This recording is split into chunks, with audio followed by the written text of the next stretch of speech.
오늘은 사명 감당 어떻게 해야 하나라는 제목으로 말씀드리겠습니다.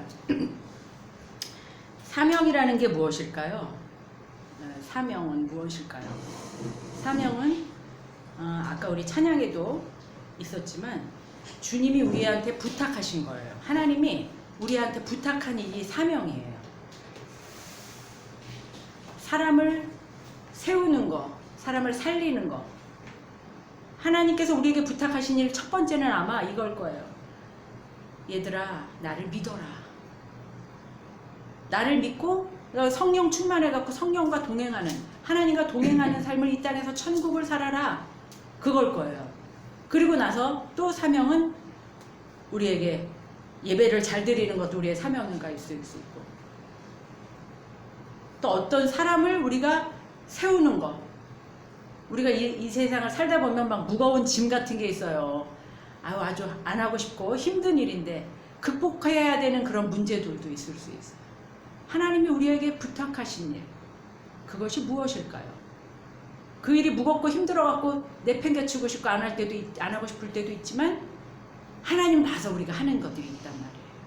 예배 나오기 쉽지 않죠. 그렇지만 그래도 하나님을 사랑하는 마음으로 이 자리에 오는 것, 그것이 바로 하나님 우리에게 부탁하시는 거예요.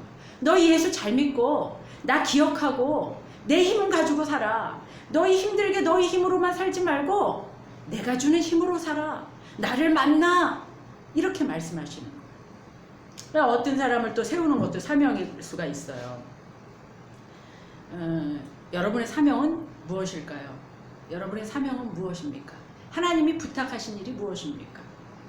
그 주한미군 대사, 그 우리나라에 있는 미국인이 그 사람이 와서 하는 일이 뭐냐면, 미국 대통령이 임무를 준 일을 감당하는 게 사명이죠.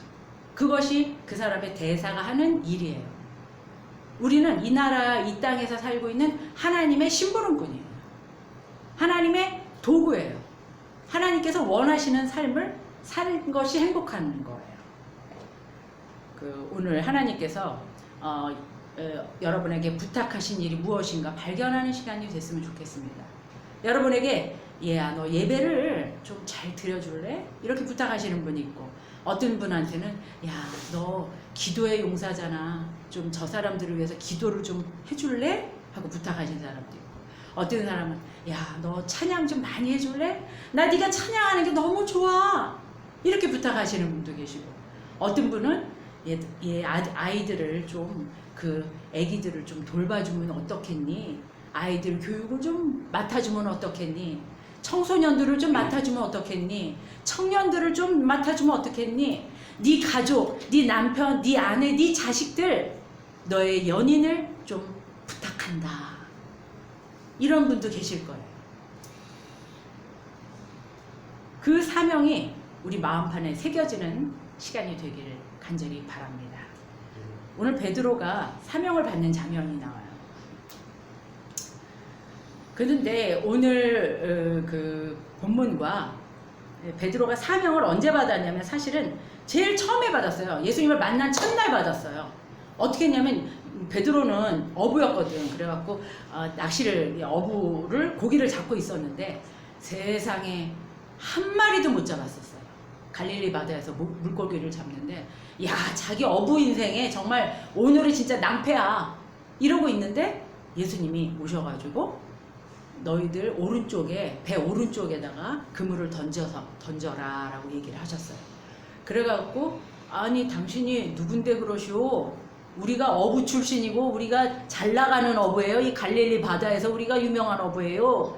그렇지만 오른쪽에 한번 그물을 던져봤는데 물고기가 얼마나 많이 잡혔는지 배가 가라앉을 지경이 된 거예요. 끌어당겨도 물고기가 너무 많아갖고 얘들아 하고 저쪽에 있는 배를 부른 거예요. 나 여기 좀 와서 여기 좀 도와주세요. 그래갖고 2배 나눠서 들고 왔어요. 그리고 바닷가에서 물고기를 다 끌어올리고 나서 베드로가 도대체 이게 무슨 일인가? 이 사람은 도대체 누군가? 그러고 나서 베드로가 예수님한테 무릎을 꿇었어요. 왜? 이 사람은 하나님의 아들이구나. 하나님의 아들 신이구나. 이걸 알았어요.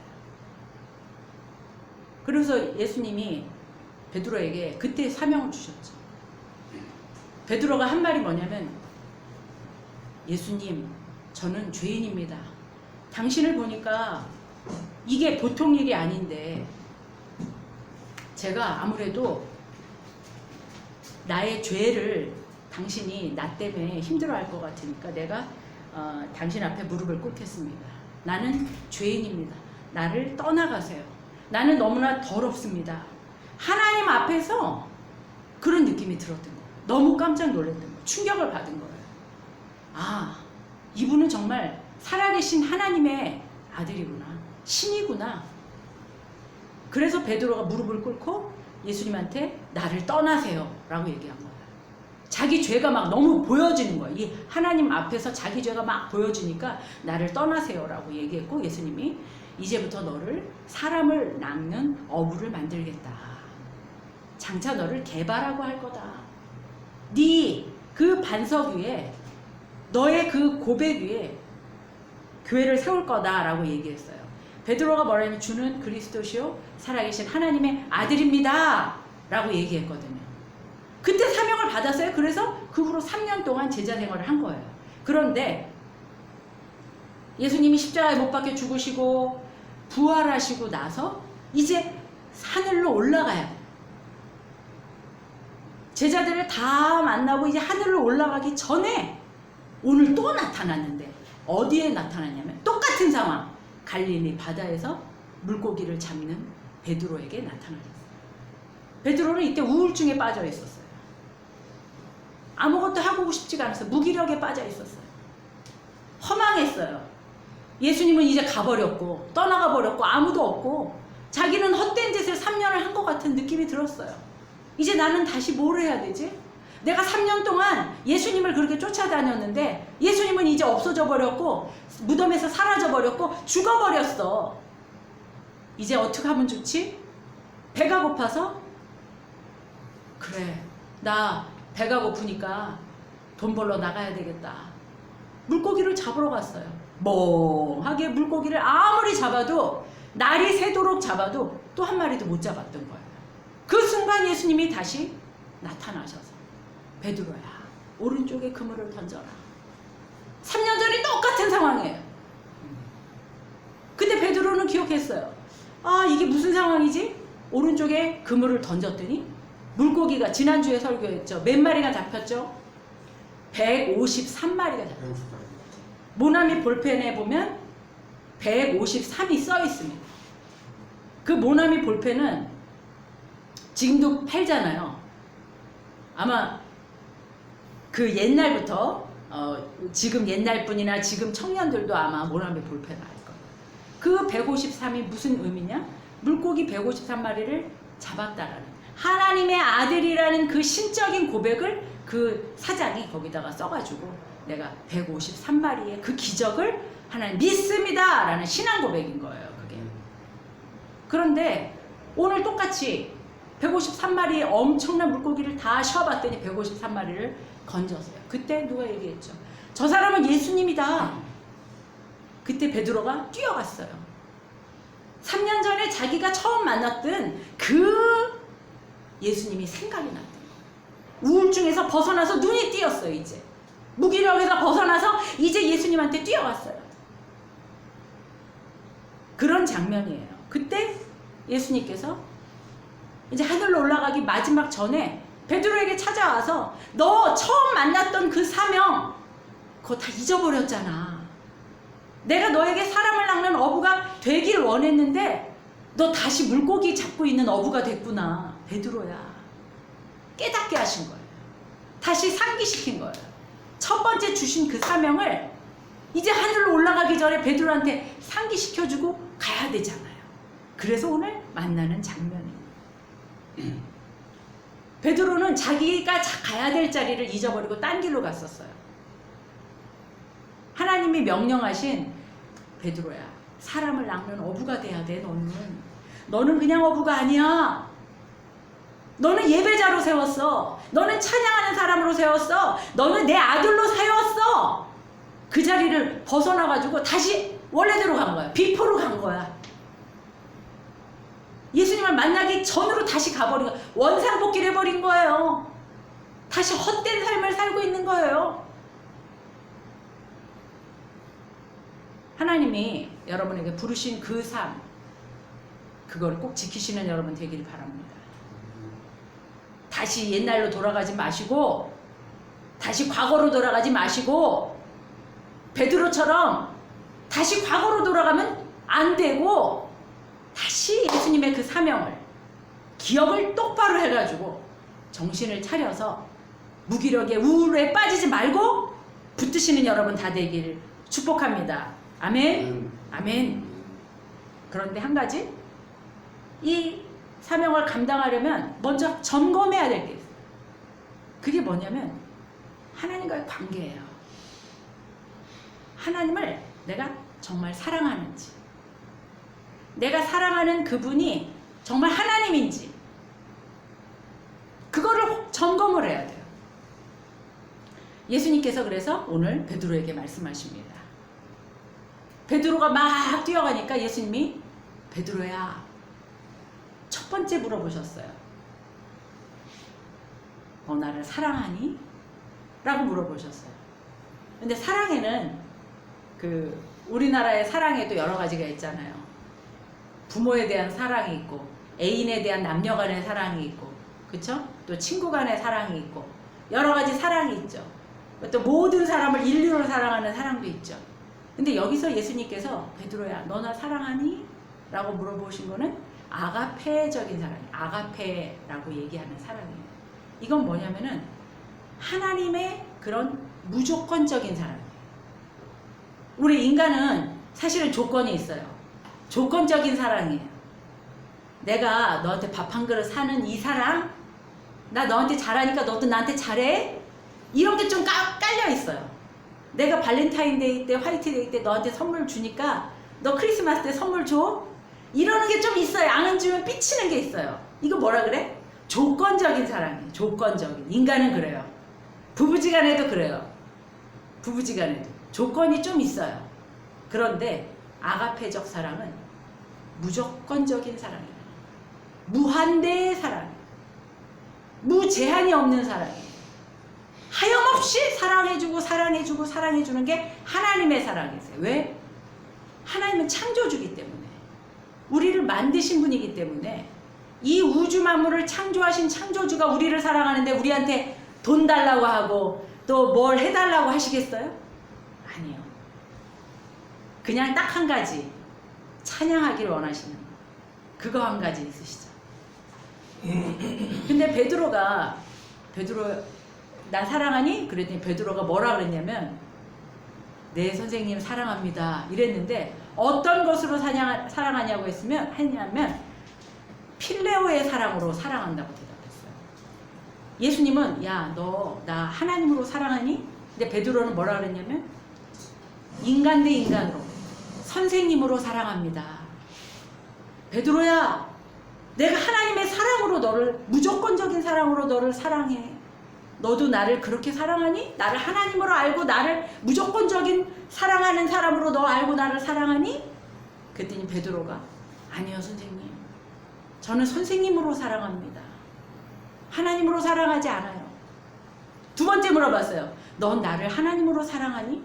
죄송해요 예수님, 저는 선생님으로 사랑합니다. 베드로는 필레오의 사랑으로 선생님 사랑한다고 얘기했어요. 왜 그랬을까요? 예수님은 세 번째 물어보셨어요. 베드로야, 너는 나를 인간적인 사랑으로, 나를 선생으로 사랑하는구나. 그렇게 나를 사랑하니? 그랬더니 베드로가 세 번째는 민망했어요. 하나님으로 사랑하지 못하는 것에 민망했어요. 죄송했어요. 그래서 말합니다. 주님, 제가 주를 하나님의 사랑으로 사랑하는 것을, 신적인 사랑으로 사랑하는 것을 주께서 아십니다. 이렇게 점검에 통과되는 장면이 나오는 거예요. 왜 베드로는 예수님은 처음부터 왜 하나님으로 사랑한다고 하지 못했을까요? 왜 인간적인 사랑으로 사랑한다고 했을까요? 왜냐하면은 예수님이 십자가에다 돌아가시는 전날 베드로가 몇 번 닭이 울기 전에 몇 번 예수님을 모른다고 했죠? 3번 모른다고 했어요. 3번 모른다고.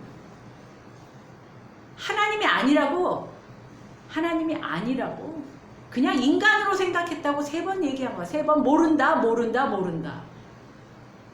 그래서 베드로는 자기 지은 죄가 있으니까 솔직하게 하나님으로 고백을 못한 거예요. 근데 하나님께서, 예수님께서는 베드로에게 그거를 해결하길 원하셨어요. 그 죄책감에서 벗어나길 원하셔서 3번 물어보신 거예요. 그렇게 해서 3번 물어보고 3번 답하는 결과가 이렇게 나타나는 겁니다. 베드로가 아마 3번째, 베드로야, 나 하나님으로 사랑하니? 물어보셨을 때 베드로가 죄송해서 네 주님, 제가 정말로 이번에는 정말이에요. 이번에는 인간으로 사랑하는 게 아니고 하나님으로 믿고 사랑합니다 라고 면목이 없어서 3번째 얘기했을 때는 아마 눈물로 신앙을 고백하게 됐지 않았을까, 그런 생각이 들어요. 하나님의 사명을 감당하기 위해서는 조건이 있어요. 전심으로 하나님을 사랑해야만 하나님을 사랑할 수 있어요.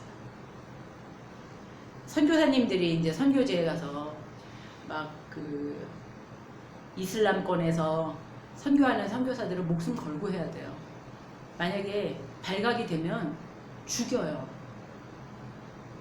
어떤 이슬람권의 어떤 분이 큰 거기 이슬람권은 자식들을 엄청 많이 낳고 이게 아주 자기 가족이 어마어마해, 몇십 명이에요 가족이.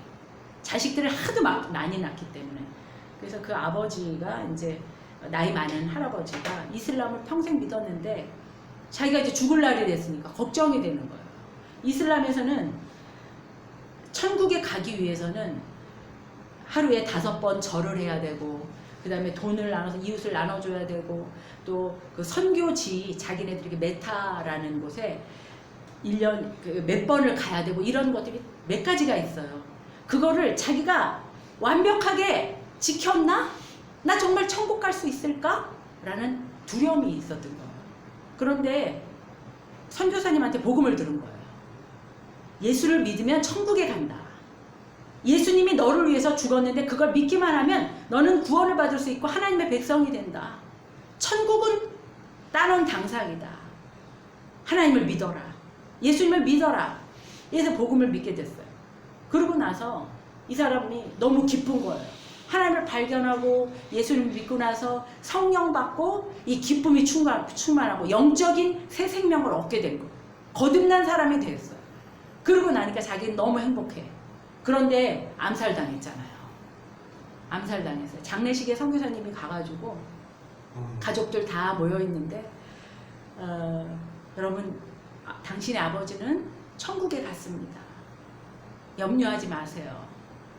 그 부인이 가족들을 다 모아놓고 우리가 이 아버지의 죽음을 헛되지 않게, 우리가 아버지를 천국에서 만날 수 있기 위해서는, 이 슬픔을 극복하기 위해서는 우리가 다 예수를 믿어야 된다.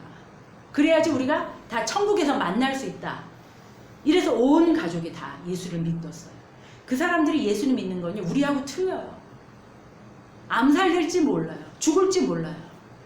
그런데 정말 놀랍게도 그 사람들의 신앙, 지금 북한에서 지하교회 교인들도 마찬가지예요.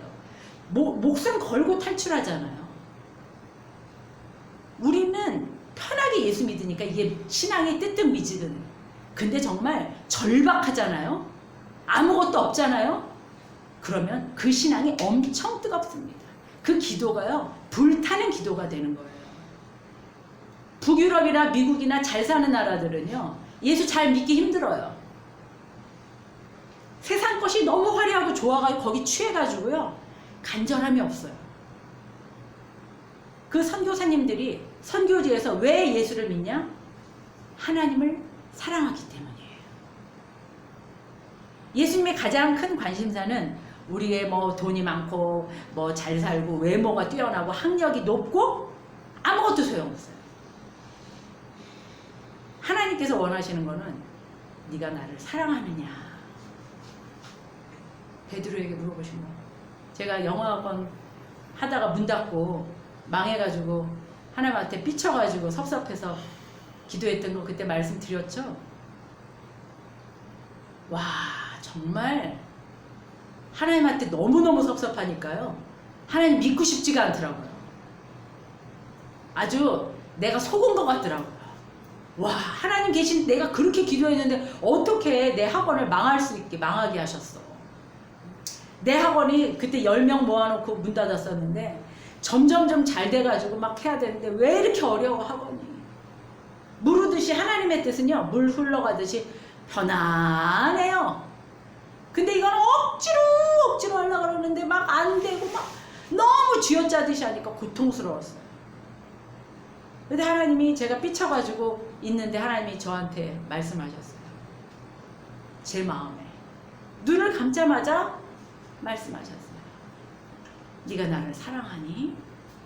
그럼에도 네가 원하는 거 달라고 하는 거 그거 안 좋지만 그럼에도 너 나 사랑하니?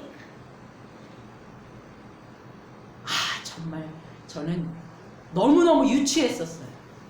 하나님 겨우 그것 때문에 저를 이렇게 고통스럽게 하셨어요? 아, 그까지 사랑하나 안 하나 그게 뭐 그렇게 중요해서 저한테 이렇게 처절하게 아픔을 주시고 이렇게 상처를 받게 하셨어요. 그까지 게 뭐가 그렇게 중요해요, 하나님? 한참을 제가 쏟아부었어요. 그때 하나님이 또 물어보셨어요. 그럼에도 불구하고 너 나 사랑하니? 와, 우리 마음은 참 이상하죠. 두 사람을 사랑할 수가 없어요. 제가 저희 남편한테 여보 난 당신을 사랑해요. 그리고 또 딴 남자한테 가서도 이 사람도 사랑하고 저 남자도 사랑하고 그럼 그게 진짜 사랑인가요? 우리 마음은요 한 사람만 사랑하게 되어 있어요. 그래서 우선순위가 있고 위가 있고 아래가 있고 그렇더라고요. 제가 처음 결혼을 했을 때 하나님만 좋았어요. 하나님이면 행복했어요. 그런데 결혼을 하니까 남편도 좋은 거예요. 그래갖고 누워서 고민을 했잖아요. 내가 그동안 하나님으로 행복했는데 어떻게 해야 되지? 누가 더 좋아야 되지? 이제 신혼이니까 그랬겠죠? 이해하세요? 그런데 제가 살다 보니까 하나님이 남편보다 더 소중한 것을 제가 알았어요. 하나님 위에 아무것도 없어요. 하나님이 부부관계도 자녀관계도 다 통치하시는 분이기 때문에 하나님을 더 사랑해야 되는 것을 제가 나중에 알게 됐어요. 하나님은 이렇게 말씀하십니다. 세상과 하나님, 돈과 하나님을 겸해서 섬길 수 없다고 분명히 말씀하십니다. 바알이면 바알, 하나님은 하나님을 선택해라. 바알을 선택할 거면 바알을 선택하고 하나님을 선택할 거면 하나님을 선택해야지 둘 다 선택할 수 없다고 말하고 계십니다. 다윗은 늘 시편에 이렇게 하세요. 내가 전심으로 주님을 찬양합니다. 전심이라는 거는 마음이 쪼개졌다는 게 아니에요. 한 마음이라는 거. 마음 한 덩어리가 전체가 다 하나님을 찬양한다라고 얘기하고 있어요. 내 마음이 쪼개져 있는 게 아니에요. 7%는 70%는 하나님이고 30%는 누구가 아니라는 거예요. 결혼하면 부모보다 자기 배우자가 최선이어야 합니다. 새로운 시작이어야 합니다. 그렇고 우선순위가 정립이 돼야 합니다. 예수님이 우리한테 가장 중요하게 생각하는 거 사랑한다는 고백이에요. 여러분 이 시간 주님을 사랑합니다. 하나님 사랑합니다. 따라해 보시겠습니까? 하나님 사랑합니다. 하나님 사랑합니다. 하나님 사랑합니다. 하나님 사랑합니다. 예수님 사랑합니다. 예수님 사랑합니다. 성령님 사랑합니다. 성령님 사랑합니다.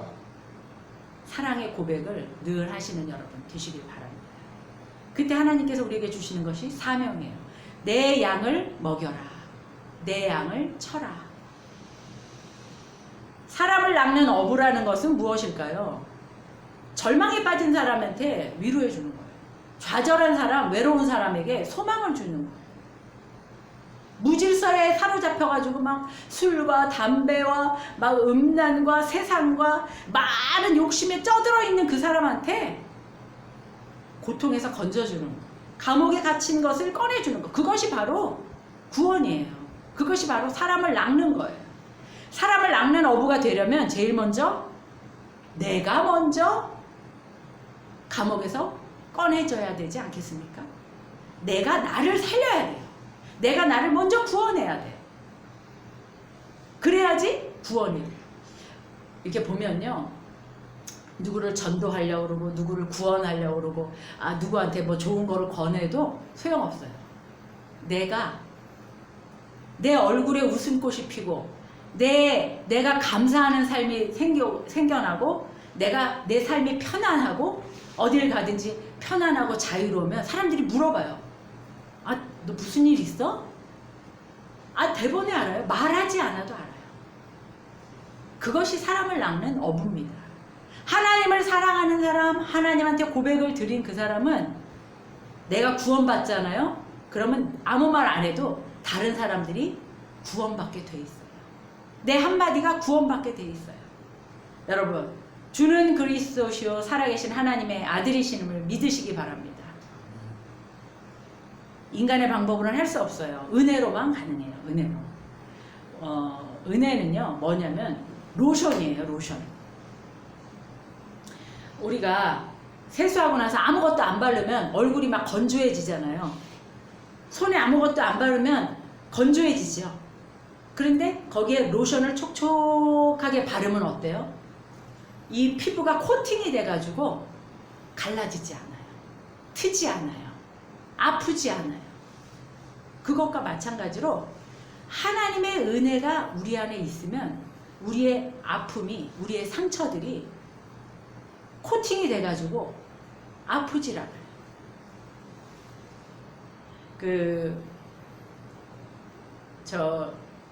코로나 알코올 소독하는 손 소독제가 있잖아요. 만약에 여러분한테 손 소독제를 이렇게 바르게 하면, 손에 이렇게 바르면 깨끗하게 해서 이제는 좋겠다 이렇게 생각을 하잖아요. 근데 만약에 막 여기에 상처가 나가지고 뻘겋게 된 사람한테 그 알코올 약을 발라주면은 그 사람이 뭐라 그러겠어요? 아파서 죽어간다고 할 거 아니에요. 어떻게 보면 저보고 고맙다는 게 아니고 저를 폭행한 사람이라고 막 욕을 할 거예요. 그것과 마찬가지로 우리 인생에 하나님의 은혜가 없으면 우리는 메마른 자들이 됩니다. 가출한 청소년에게 사랑이 필요하고 품어주고 안아주는 게 필요해요. 말이 필요 없어요. 사랑을 받을 때 우리가 사랑을 해줄 수 있어요. 하나님은 우리를 사랑해 주세요. 그 사랑을 우리가 받기를 원합니다. 은혜를 사모하시길 원합니다. 은혜를 사모하는 자들이 다 되시길 바랍니다. 하나님의 사랑을 간절히 찾는 자들이 되길 바랍니다. 그래야지 내가 상처받지 않고 내가 구원받고 내가 행복할 수 있다는 거 기억하시길 바라요. 자, 이제 은혜를 사모하길 바랍니다. 그럼 은혜를 받는 방법이 무엇이냐? 두 가지 말씀드리고 마치겠어요. 첫 번째는 말씀을 사모하는 거예요. 우리가 말은 인격이라 그래요. 어떤 사람하고 조폭하고 말을 10분만 해보면 그 사람을 알 수 있죠. 어떤 사람하고 5분만 얘기를 해보면, 저는 전화통화를 많이 하잖아요. 말투만 딱 들어도 알아요. 그쵸? 여러분도 그러시죠? 말이 그 사람의 인격이에요. 어떤 사람은 말을 듣지도 않고 말 자르고 막 화가 갑자기 막 뻗어 올라가지고 난리 피시는 분들 계시잖아요. 말이 인격이에요. 죄송합니다. 잘못했습니다. 아유, 감사합니다. 미안합니다. 이렇게 말을 할 수 있는 사람은 인격이 있는 사람이에요. 근데 아이씨 왜 그래요 왜? 막 이런 사람은 인격이 없는 사람이잖아요. 하나님과의 그 교제도 말씀이 인격이, 하나님의 말씀이 하나님의 인격이에요. 하나님의 책이, 성경 말씀이 인격이에요. 성경에 하나님과 교제할 수 있는 방법이 있는 거예요. 하나님을 알 수 있어요. 하나님의 인격을 알 수 있는 게 무엇이라고요? 성경 말씀에 있다라는 거예요. 우리가 하나님하고 교제하려면 하나님의 말씀을 읽어야 돼요. 아유, 우리 저기 전화통화 우리 친구들하고 하고 아는 사람하고 전화통화 하잖아요. 하나님하고 대화하기 위해서는 성경 말씀을 읽어야 된다. 그래야지 하나님이 말씀해 주세요. 신명기 8장 3절에 보면 이제부터 내가 너를 광야로 보내겠다. 너를 굶주리게 하겠고 너를 낮추겠다. 이런 말씀이 나오거든요. 제가 예전에 아주 힘들 때 저한테 주신 말씀이에요. 제가 이제 분당에 와가지고 좀 먹고 살만해져서 잘 살아보고 싶었어요. 근데 피아노 학원 다 정리하고 그래서 기도하고 있는데 하나님께서 신명기 8장 3절을 읽는데 눈으로 글을 성경 말씀을 읽잖아요. 눈으로 성경 말씀을 읽는데 이 마이크로 들리는 것처럼 귀로 들리는 거예요. 제가 눈으로 보는데 귀로 들리는 거예요. 내가 너로 광야를 걷게 하겠다. 너를 낮출 것이고 너를 굶주리게 할 것이다. 그렇지만 신발이 닳지 않도록 할 것이다. 의복이 떨어지지 않게 할 것이다. 이런 말씀을 주시는 거예요. 그래서 제가 싫어요. 안 돼요. 싫어요. 제가 그랬어요. 정말로 소리를 질렀어요. 소파에 앉아서 성경책을 읽다가. 그래서 왜 저한테 그러냐고. 저 싫어요 하나님. 저 분당에 와갖고 이제 먹고 살만해서 좀 이제는 저도 좀 쓰고 분당 아줌마들처럼 좀 여유 있게 살려고 그러는데 저를 왜 낮추시고 광야를 간다뇨. 싫습니다. 그랬어요. 그랬더니 뒤에 나와요. 왜냐하면 너로 하여금 사람이 떡으로만 사는 게 아니고 하나님의 말씀으로 사는 존재라는 것을 알게 하기 위함이다. 네가 내 말을 듣고 내 말대로 순종하고 내가 원하는 길로 가기를 원한다. 너를 그냥 이 세상 사람이 아니고 축복된 삶, 천국의 삶을 살게 하기 위해서 내가 너를 낮추는 거야. 이렇게 얘기하셨어요. 그리고 그 광야를 12년을 거쳤잖아요. 제가 12년 동안을 제가 광야 생활을 하면서. 여러분 말씀을 사모하시길 바랍니다. 은혜를 사모하시기 바랍니다. 하나님과 동행하시기 바랍니다. 그래야 우리가 천국을 살 수 있습니다. 말씀 한 절이라도 읽으시는 여러분 되길 바랍니다.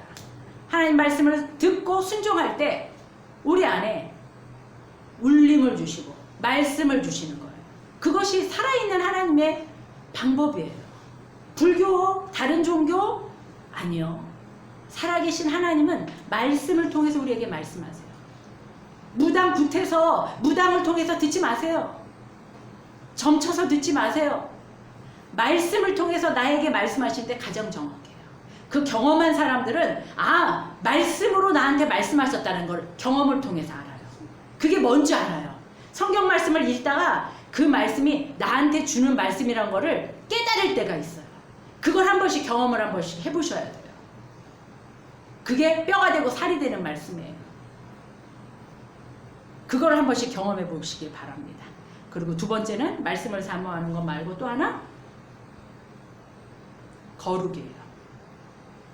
섭섭함, 내가 원하는 거 받지 못해도 이제까지 인도하신 하나님을 기억하고 나를 지킬 수 있는 그것이 거룩이에요. 죄 짓지 않고 원망하지 않고 그렇게 살 수 있으시죠 여러분? 우리나라 속담에 원수는 물에 새기고 은혜는 돌에 새겨라 라는 말이 있어요. 원수 갚고 우리는요, 우리 인간은 그래요. 심리학자들이 뭐라 그러냐면 좋은 기억 있죠. 고마웠던 기억은요 금방 잊어버린대요. 근데 딴 사람이 나한테 해코지한 거, 기분 나쁘게 한 거, 나한테 사기친 거 안 잊어버려요. 절대 안 잊어버려요. 그래갖고 뭐라 그러냐면 돌에 새긴다 그러는 거예요. 은혜는 잊어버려. 물에 새겨. 물 흘러가는 데다 거기다가 고마워 사랑해 싹 흘러가 버려 없어지잖아요. 근데 저놈이 나한테 사기친 거 돌에다가 정으로 새기는 거야. 정으로. 비바람이 몰아치고 몇십 년이 지나도 안 없어지는 거야.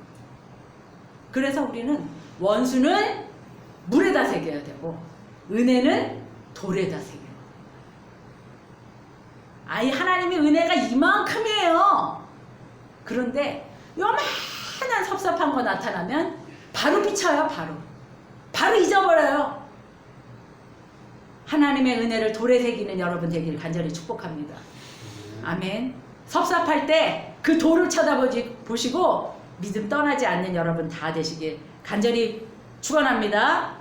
아멘. 낙심하지 않는 것이 믿음이에요. 절망하지 않는 것이 믿음입니다. 보이지 않는 것을 보는 것이 믿음입니다. 불합격해도 기다릴 수 있는 것이 믿음입니다. 끝까지 사명 잘 감당하는 은혜로 충만케 되어서 코팅되어서 상처받지 않으시고 하나님 은혜 기억하면서 살아가는 여러분 다 되시길 원합니다. 네가 나를 사랑하느냐 물어보실 때 내 주님 사랑합니다. 하나님께 고백하는 우리 여러분 다 되시길 축복합니다. 기도하겠습니다. 거룩하신 주님, 오늘 베드로를 만나셔서 3번이나 물어보셨을 때 베드로가 마지막에야 주님 하나님을 사랑합니다 라고 고백했습니다. 전능하신 하나님, 우리의 영혼 가운데 물으시길 원하십니다. 내가 나를 사랑하느냐? 내가 나를 사랑하느냐? 물으실 때 네 주님, 제가 주님을 사랑합니다 고백할 수 있는 우리 다 되길 축복하여 주시옵소서. 은혜로 충만케 하여 주시옵소서. 믿음에 믿음을 더하여 주시옵소서. 작은 일에도 낭망치 않고 좌절하지 않고 실망하지 않고 끝까지 믿음을 지켜나가는 저희들 다 되게 축복하여 주시옵소서. 성령 충만 주시옵소서. 감사 충만 주시옵소서. 입술을 벌릴 때마다 하나님 은혜를 감사하는 저희들 다 되게 축복하여 주시옵소서. 예수님의 이름으로 기도했습니다. 아멘, 아멘, 아멘, 아멘. 감사합니다. 해필리 복음 하나만 하고 끝낼게요. 몇 시까지 가셔야 돼요? 두 분?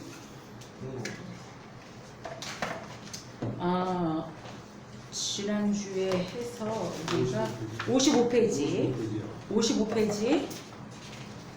54페이지 했나요 우리? 모두가 안 해줘. 안 했죠. 54페이지 우리의 몸은 무엇이며 누구의 것입니까? 고린도전서 6장 19절부터 20절 말씀. 너희 몸은 너희가 하나님께로